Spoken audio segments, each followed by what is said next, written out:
नमः शिवाय। आप सभी को महाशिवरात्रि की हार्दिक शुभकामनाएं। महाशिवरात्रि व्रत करने वाले सभी भक्तों को कोटि कोटि नमन। आइए सुनते हैं महाशिवरात्रि व्रत कथा। भगवान शिव की उपासना का सबसे बड़ा पर्व महाशिवरात्रि है। साल में आने वाली सभी मासिक शिवरात्रियों में से फाल्गुन मास में आने वाली ये शिवरात्रि महत्वपूर्ण मानी जाती है। मान्यता है कि इस महाशिवरात्रि पर व्रत रखने और पूजा करने से व्यक्ति पाप से मुक्त हो जाता है। लेकिन कोई भी व्रत बिना पूजा के अधूरा माना जाता है। इसलिए महाशिवरात्रि की कथा जरूर सुने, जो इस प्रकार है। शिव पुराण के अनुसार एक गांव में एक शिकारी रहता था। वह पशुओं को मारकर अपना कुटुंब पालता था।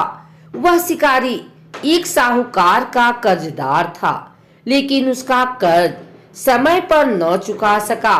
गुस्से में आकर साहूकार ने शिकारी को शिव मठ में बंदी बना लिया। जिस दिन उसने ऐसा किया, संयोग से उस दिन शिवरात्रि थी। साहूकार के घर पर शिवरात्रि की पूजा हो रही थी। शिकारी ध्यान मग्न होकर शिव की धार्मिक बातें सुनता रहा। चतुर्दशी तिथि पर उसने शिवरात्रि की कथा भी सुनी। शाम होते ही साहूकार ने शिकारी को बुलाया और ऋण चुकाने के बारे में बात की। शिकारी ने अगले दिन पूरा ऋण लौटाने का वचन देकर खुद को उसके बंधन से छुड़ा लिया। रोज की तरह शिकारी जंगल में शिकार के लिए निकला, लेकिन पूरे दिन बंदी गृह में रहने के कारण वह भूख प्यास से व्याकुल था। शिकार करने के लिए वह किसी तालाब के किनारे बेल के पेड़ पर अपने लिए पड़ाव बनाने लगा। उस पेड़ के नीचे शिवलिंग था, जो बिल्व पत्रों से ढका हुआ था। शिकारी को उस शिवलिंग के बारे में पता नहीं था।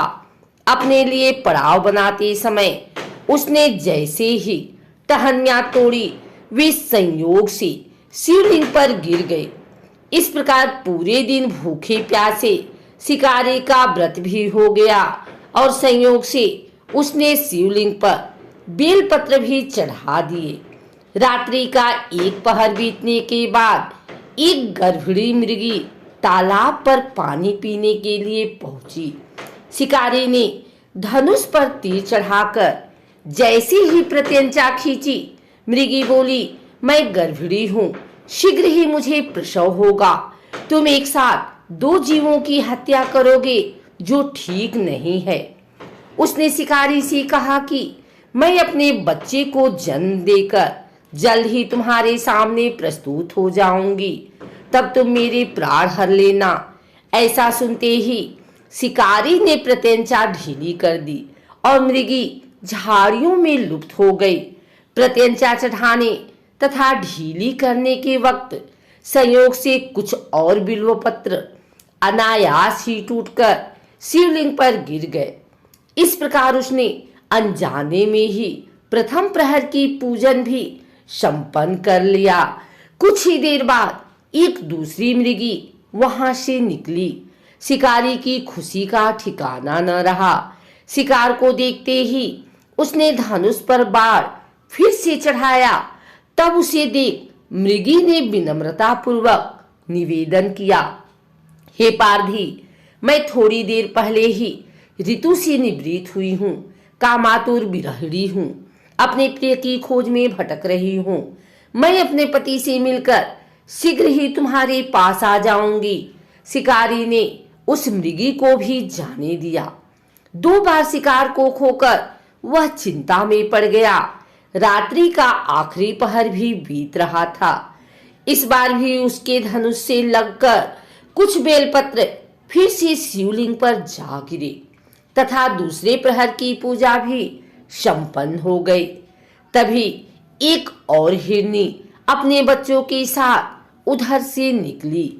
शिकारी ने फिर से धनुष पर तीर चढ़ाया और जैसे ही वह तीर छोड़ने ही वाला था कि हिरनी बोली, हे शिकारी, मैं इन बच्चों को इनके पिता के हवाले करके लौट आऊंगी, इस समय मुझे मत मारो। शिकारी हंसा और उसने कहा कि सामने आए शिकार को छोड़ दूं, मैं ऐसा मूर्ख नहीं। इससे पहले मैं 2 बार अपना शिकार खो चुका हूं। मेरे बच्चे भूखे प्यासे होंगे। जवाब देते हुए हिरनी ने कहा, जैसे तुम्हें अपने बच्चों की ममता सता रही है, वैसे ही मुझे भी। ही शिकारी, मेरा भरोसा करो, मैं इन्हें इनके पिता के पास छोड़कर वापस लौटने की प्रतिज्ञा करती हूँ। हिरनी का दीन स्वर सुनकर शिकारी को उस पर दया आ गई। उसने उस मृगी को भी जाने दिया। शिकार के अभाव में भूख प्यास से व्याकुल शिकारी अनजाने में ही बेल वृक्ष पर बैठे बेल पत्र तोड़ तोड़ कर नीचे फेंकता जा रहा था। पाँव फटने को हुई तो उसने एक हिष्ट पुष्ट मृग उसी रास्ते पर देखा। शिकारी ने सोच लिया कि इसका शिकार वह अवश्य करेगा। शिकारी की तनी प्रत्यंचा देखकर मृग बोला, हे शिकारी, यदि तुमने मुझसे पूर्व आने वाली 3 मृगियों तथा उसके बच्चों को मार डाला है तो मुझे भी मारने में देरी न करो, ताकि मुझे उनके वियोग में एक क्षण भी दुख न सहना पड़े, क्योंकि मैं उन हिरणियों का पति हूँ। यदि तुमने उन्हें जीवन दान दिया है तो मुझे भी कुछ क्षण का जीवन दे दो। मैं उनसे मिलकर तुम्हारे समक्ष उपस्थित हो जाऊंगा। मृग की बात सुनते ही शिकारी के सामने पूरी रात का घटना चक्र घूम गया। उसने सारी कथा मृग को सुनाई।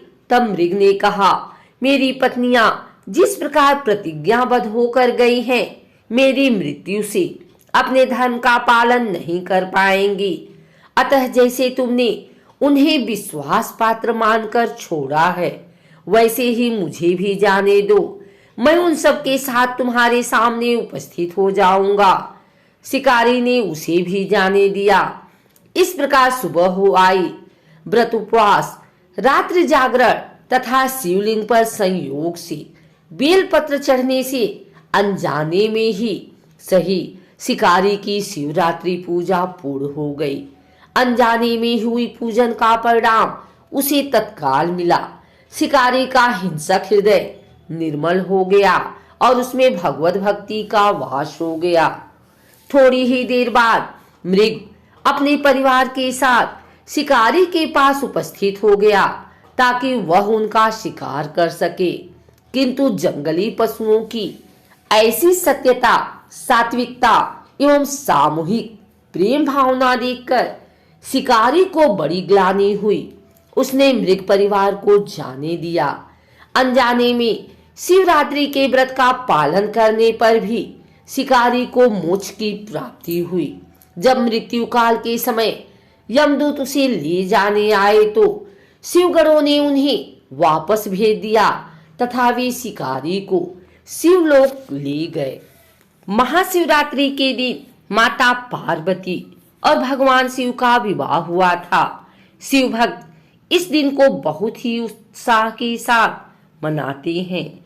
महाशिवरात्रि के दिन व्रत और पूजा का विधान है, लेकिन महाशिवरात्रि के दिन रात्रि के समय 4 प्रहर की पूजा का विशेष महत्व होता है।